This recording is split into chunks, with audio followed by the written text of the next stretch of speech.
அனைவருக்கும் வணக்கம். Welcome to Seetha universe.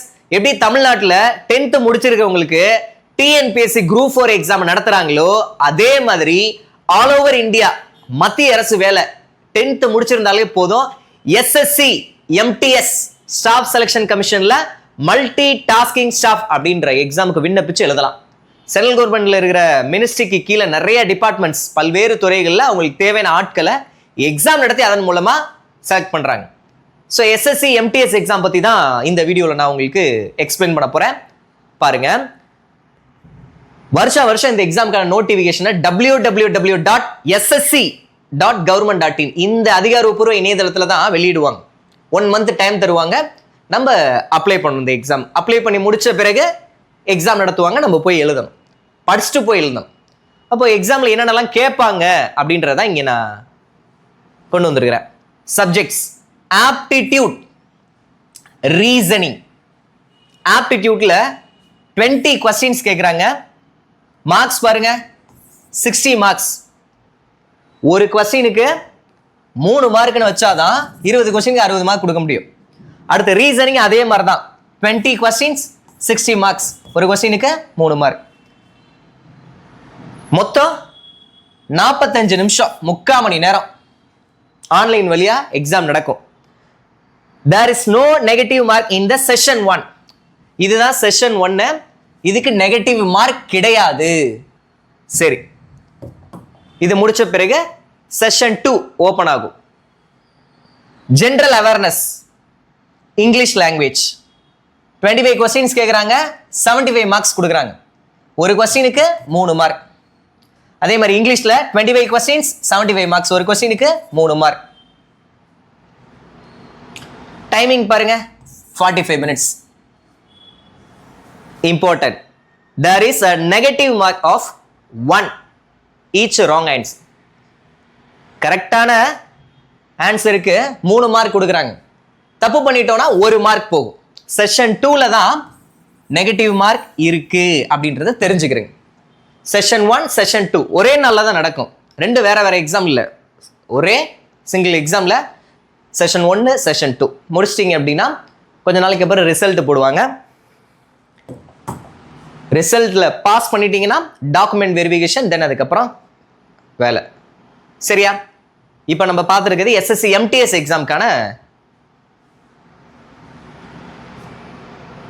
எஸ்எஸ்சியில் Havaldar அப்படின்ற போஸ்டிங்கை நீங்கள் சூஸ் பண்ணியிருக்கிறீங்க அப்ளை பண்ணும்போது அப்படின்னா அவங்களுக்கு இப்போ பார்த்தோம் இல்லையா, இந்த எக்ஸாம் முடிச்ச பிறகு அடுத்து பிசிக்கல் ஸ்டாண்டர்ட் டெஸ்ட் இருக்கும். ஒன்லி ஃபார் ஹவல்தார் போஸ்ட், எம்டிஎஸ்க்கு கிடையாது. ஹவல்தார் போஸ்ட்டை நீங்கள் சூஸ் பண்ணியிருந்தீங்கன்னா உங்களுக்கு பிசிக்கல் ஸ்டாண்டர்ட் டெஸ்ட் பிஎஸ்டி என்ன பண்ணுவாங்க அப்படின்னா, மேல் ஹைட்டு பார்ப்பாங்க. ஆண்கள் 157.5 சென்டிமீட்டர் இருக்காங்க, பெண்கள் 152 சென்டிமீட்டர் இருக்காங்களான்னு பார்ப்பாங்க.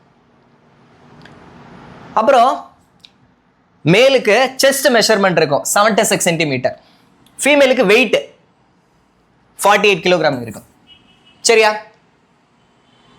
அஃபீஷியல் நோட்டிஃபிகேஷன் வந்த உடனே நீங்க என்ன பண்றீங்க அப்படின்னா, கூகுளில் www.ssc.government.in இதான் அதிகாரப்பூர்வ இணையதளம். இதில் போயிட்டு பிடிஎஃப் டவுன்லோட் பண்ணிட்டு வாட்ச் பார்க்கணும் என்னென்னலாம் கொடுத்துருக்காங்க, படிச்சுட்டு தென் அதுக்கப்புறம் அப்ளை பண்ணலாம். நீங்களே வீட்டில் ஓனா அப்ளை பண்ணலாம். இல்லை ப்ரௌசரில் போயிட்டு இ சேவை மையத்தில் சொன்னீங்கன்னா அவங்களே அப்ளை பண்ணி கொடுப்பாங்க. அப்ளை பண்ணும்போது உங்களுடைய பேர், date of birth, address, community, email ID, mobile number எல்லாத்தையுமே கேட்கும். கொடுத்துருவோம். கொடுத்து முடிச்ச பிறகு அப்ளிகேஷன் கரெக்டாக எல்லா ப்ராசஸும் முடிச்சிட்டோன்னா அப்ளை பண்ணிட்டோம். அதை அப்படியே பிரிண்ட் எடுத்து கையில் கொண்டு வந்துக்கலாம்.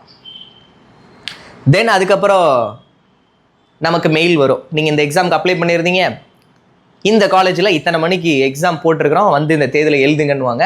நம்ம ஹால் டிக்கெட் டவுன்லோட் பண்ணிவிட்டு எழுத போகணும்.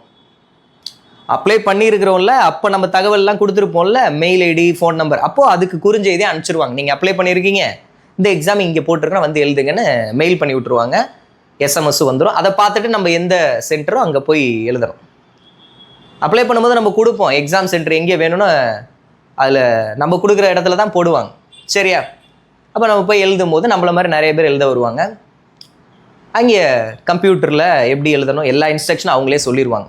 சொல்லிட்டு தென் அதுக்கப்புறம் எக்ஸாம் ஸ்டார்ட் ஆகும்போது நீங்கள் படிச்சுட்டு போனதை வச்சு சிறப்பாக சம்பவம் செய்ய வேண்டியதான் எக்ஸாம். எம்டிஎஸ் அப்படின்னா ஒரு ரிட்டன் எக்ஸாம் இருக்குது. ஹவல்தார் போஸ்ட்டை சூஸ் பண்ணிங்க அப்படின்னா எக்ஸ்ட்ரா ஒரு ரவுண்டு இது இருக்குது. சரியா? எம்டிஎஸ் மட்டும்னா ரிட்டனு. ஹவல்தார் போஸ்டிங் சூஸ் பண்ணியிருந்தீங்கன்னா ரிட்டன் எக்ஸாம் முடித்த பிறகு இந்த மாதிரி ஃபிசிக்கல் ஸ்டாண்டர்ட் டெஸ்ட். சரியா? அடுத்து physical efficiency test for havaldar post. Havaldar post மேல் 1200 மீட்டரை 15 நிமிஷத்தில் வாக்கிங் நடக்கணும். சைக்கிளிங் டெஸ்ட்டு 8 கிலோமீட்டர் அரை மணி நேரத்தில் கொடுத்துருக்குறாங்க. ஃபீமேல் 1 கிலோமீட்டருக்கு 20 நிமிஷம் எடுத்து ரீச் பண்ணுற மாதிரி, 3 கிலோமீட்டருக்கு 25 நிமிஷம். ஸோ இப்போ ஃபிசிக்கல் எஃபிஷியன்சி டெஸ்ட் இருக்கு இல்லையா ஹவல்தார் போஸ்ட்டுக்கு, அதுக்குமே நீங்கள் ரெடி ஆகிக்கிறணும். எம்டிஎஸ் போஸ்ட்டை சூஸ் பண்ணியிருக்கீங்கன்னா உங்களுக்கு இது தேவைப்படாது. ஸ்ட்ரெயிட்டாக ரிட்டன் எக்ஸாம் முடித்த பிறகு டாக்குமெண்ட் வெரிஃபிகேஷன். ஹவல்தார் போஸ்ட்டை சூஸ் பண்ணியிருந்தீங்கன்னா ரிட்டன் முடித்த பிறகு இந்த மாதிரி உங்களுடைய ஃபிசிக்கல்லாம் செக் பண்ணி பார்க்குறாங்க. ஹைட்டு, வெயிட்டு, தென் அதுக்கப்புறம் கிரவுண்டில் எப்படி நீங்கள் அந்த டைமிங்குள்ளே ரீச் பண்ணுறீங்க, ஃபிசிக்கலாக ஸ்ட்ராங்காக இருக்கீங்களா அப்படின்றத செக் பண்ணுறோம். இதில் குவாலிஃபை ஆகிட்டிங்கன்னா தென் அதுக்கப்புறம் டாக்குமெண்ட் வெரிஃபிகேஷன், அடுத்து அடிச்சாண்ட அப்பாயின்மெண்ட் ஆர்டர்னு போய் ஜாயின் பண்ணிக்க வேண்டியதான். இவ்வளவு தான். சரிங்களா? இப்போ நான் உங்களுக்கு இந்த மாதிரி ஒரு எக்ஸாம் வரப்போகுது அப்படின்ற விஷயத்தை முன்கூட்டியே தெரியப்படுத்திட்டேன். நீங்கள் என்ன பண்ணணும் அப்படின்னா அஃபிஷியல் நோட்டிஃபிகேஷன் வந்த பிறகு அப்ளை பண்ணணும். அதுக்கப்புறம் படிக்கணும் அப்படின்னு நினைக்கக்கூடாது, முன்னாடியே படிக்கணுன்றதுக்கு தான் இந்த வீடியோ. ஏன்னா எக்ஸாம் நோட்டிஃபிகேஷன் வந்த பிறகு படிக்கிறதுக்கு நாட்கள் ரொம்ப குறைவாக இருக்கும். முன்னாடியே இப்படி ஒன்று வரப்போகுதுன்னு தெரிஞ்சுன்னா நீங்கள் என்ன பண்ணிக்கலாம், இப்போதுலேருந்தே ஸ்கெடியூல் போட்டுட்டு ஸ்டடி பிளானை கரெக்டாக எக்ஸிக்யூட் பண்ணி படிச்சுட்டே இருப்பீங்க. அஃபிஷியல் நோட்டிஃபிகேஷன் அன்றைக்கி ரிலீஸ் ஆன உடனே அதை அப்ளை பண்ணிவிட்டு இன்னும் கொஞ்சம் வெறித்தனமாக படிப்பீங்க. எக்ஸாம் போடும்போது சும்மா வேறு லெவலில் போயிட்டு சம்பவம் செஞ்சு விட்டுலாம். கரெக்ட் தான், இதுதான் ப்ரொசீஜர். அதனால் slow and study win the race. நிதானம் பிரதானம். கரெக்டாக ஸ்கெடியூல் போட்டு அந்த ஸ்டடி பிளானை எக்ஸிக்யூட் பண்ணிட்டீங்கன்னா ஜெயிச்சிடலாம். அதனால் முடியாதுன்னெலாம் ஒன்றும் இல்லை, முயற்சி பண்ணிங்கன்னா எதுனாலுமே சாத்தியம்தான். நீங்கள் ஒரு கவர்மெண்ட் எக்ஸாமுக்கு வீட்டில் இருந்து ஆன்லைன் முறையில் ப்ரிப்பேர் பண்ணணும்னு விருப்பப்பட்டீங்கன்னா ஸ்க்ரீனில் தர நம்பரை காண்டாக்ட் பண்ணி டீடெயில் கேட்டு அட்மிஷன் போட்டுக்கலாம். நம்ம டீம் வந்து உங்களுக்கு கைட் பண்ணுவாங்க, சப்போர்ட் பண்ணுவாங்க. இல்லை வாட்ஸ்அப் கூட பண்ணுங்கள், உங்களுக்கு ரிப்ளை கொடுப்பாங்க. சரிங்களா? இதே மாதிரி யூஸ்ஃபுல்லான ஒரு வீடியோவில் நான் வந்து உங்களை சந்திக்கிறேன். நன்றி, வணக்கம்.